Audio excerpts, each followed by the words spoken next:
താങ്കളുടെ സങ്കല്പത്തിലുള്ള വസ്ത്രധാരണം ആണെങ്കിൽ അത്തരത്തിൽ പൂർണ്ണമായും ശരീരം മൂടിയ വസ്ത്രമാണല്ലോ അന്ന് അവർ ധരിച്ചിരുന്നത്. ഈ ആരോപണത്തിന് ആധാരമായ സംഭവം നടക്കുമ്പോൾ ആദ്യത്തെ പരിപാടിയിൽ ആണല്ലോ.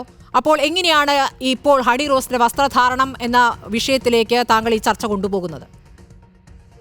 ഒരു കാര്യം മാത്രമേ അതിലുള്ളൂ. ഹണി റോസ് എന്ന് പറയുന്ന വ്യക്തിയെ ബഹുമാന പുരസ്സരം അവരെ സോഷ്യൽ ഓഡിറ്റ് ചെയ്യാനും അവരുടെ ചോയ്സ് ഓഫ് ഡ്രസ്സോ ചോയ്സ് ഓഫ് എക്സ്പ്രഷനോ വിമർശിക്കാൻ നമുക്ക് റൈറ്റ് ഉണ്ട്. ഏതുപോലെ എന്തുകൊണ്ടാണ് ബോച്ചെ പറയുന്നത് ശരിയല്ലെന്ന് നമ്മൾ പറയുന്നത്?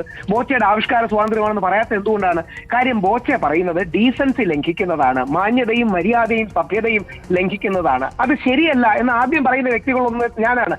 ഹണി റോസിനോട് ബോച്ചെ മാപ്പ് പറയണമെന്ന് ആദ്യം പറഞ്ഞ വ്യക്തി ഞാനാണ്. ബോച്ചെ പറഞ്ഞത് തെറ്റാണെന്ന് സൂചിപ്പിക്കുകയും ബോച്ചെ പറഞ്ഞ തെറ്റിന് ബോച്ചെ മാപ്പ് പറയണമെന്നും സൂചിപ്പിക്കുകയും ചെയ്യുന്ന രാഹുൽ ഈശ്വർ മാപ്പ് അർഹിക്കുന്നില്ല എന്നാണ് ഇപ്പൊ ഹണി റോസ് പറയുന്നത്.